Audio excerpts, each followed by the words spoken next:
Hello दोस्तों, कल Friday को जब मार्केट बंद हुआ तो इन्वेस्टर्स के चेहरे उतरे हुए थे। एक ही दिन में 5 लाख करोड़ राख हो गए। सेंसेक्स 960 पॉइंट और निफ्टी 300 पॉइंट से नीचे चला गया।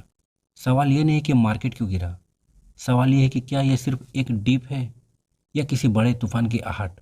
क्या यह गिरावट भयंकर मंदी की शुरुआत है? आज के इस 10 मिनट के डीप डाइव एनालिसिस में हम 4 पिलर्स पर बात करेंगे: global tension, tech bubbles, foreign investors की चाल और सबसे इम्पोर्टेंट, अब आपको अपना पैसा बचाने के लिए क्या करना चाहिए। और साथ ही साथ हम टेक्निकल एनालिसिस भी करेंगे और सपोर्ट्स लेवल और रेसिस्टेंस भी जानेंगे।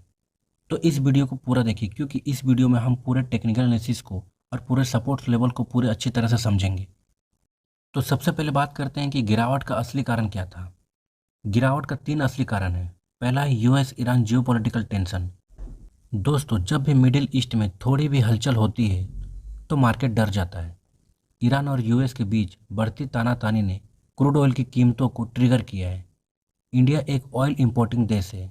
अगर तेल महंगा होगा तो हमारी इकोनॉमी पर भी दबाव पड़ेगा। दूसरे कारण की बात करें तो वह है the global tech sell off, मतलब एनवीडिया फैक्टर। आर्टिफिशियल इंटेलिजेंस का जो गुब्बारा पिछले साल फूल रहा था, उसमें अब थोड़ी हवा निकल रही।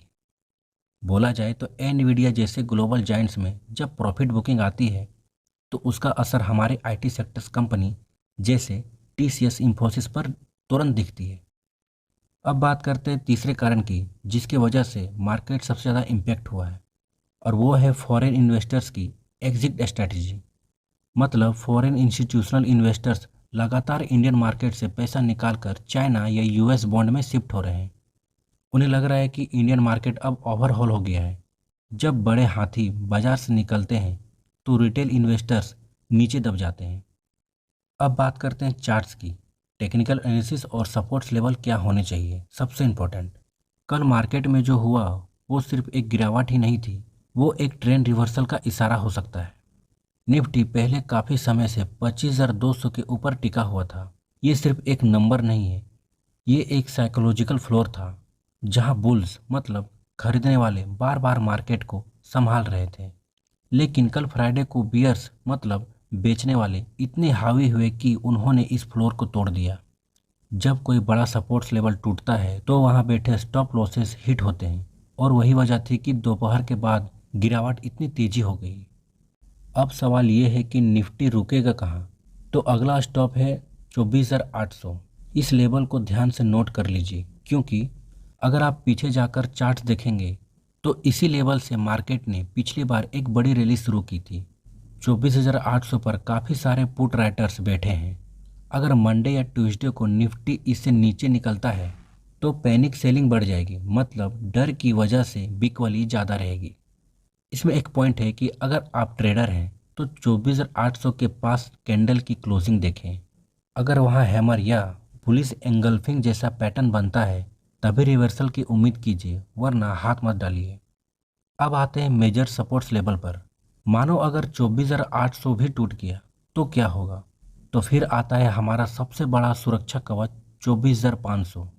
टेक्निकल भाषा में देखें तो यहाँ 200 डे मूविंग एवरेज के करीब का जोन है।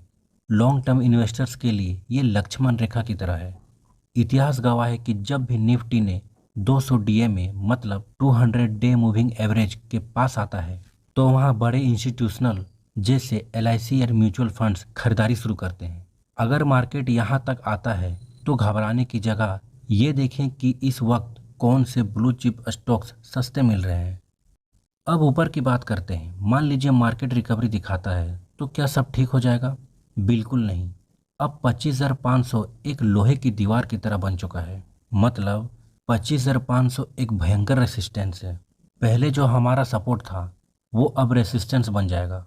मार्केट जब भी 25,400 से लेकर 25,500 की रेंज में जाएगा, वहाँ लोग सेल ऑन राइज की स्ट्रेटजी अपनाएंगे, यानी हर उछाल पर बिकवली आएगी।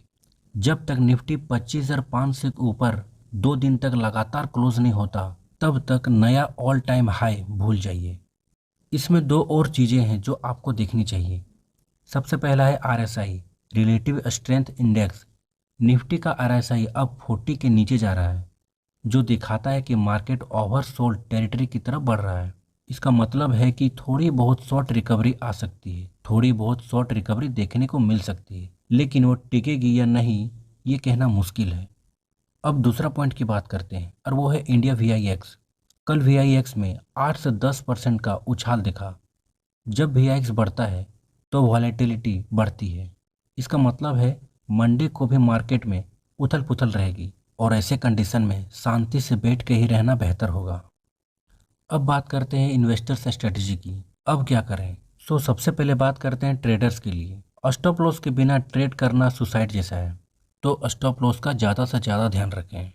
अब बात करें इन्वेस्टर्स की, तो घबरा कर सेल मत कीजिए। जो अच्छे क्वालिटी के स्टॉक्स हैं उन स्टॉक्स को वॉच लिस्ट में रखिए। अगर आपका टारगेट 3 से 5 साल का है तो ये गिरावट आपके लिए सेल की तरह है, मतलब सबसे लो प्राइस पर स्टॉक्स खरीद पाएंगे। पूरा पैसा एक साथ मत डालिए, SIP मोड में बाइंग शुरू कीजिए। अब बात करते हैं कंक्लूजन की। मार्केट का गिरना एक नेचुरल प्रोसेस है। डरने की बात तब होती है जब आपने कचरा स्टॉक्स लिए होते। क्वालिटी स्टॉक्स हमेशा सर्वाइव करती है। आपको क्या लगता है, क्या मंडे को मार्केट रिकवर करेगा या और गिरेगा? कमेंट में अपनी राय जरूर दें।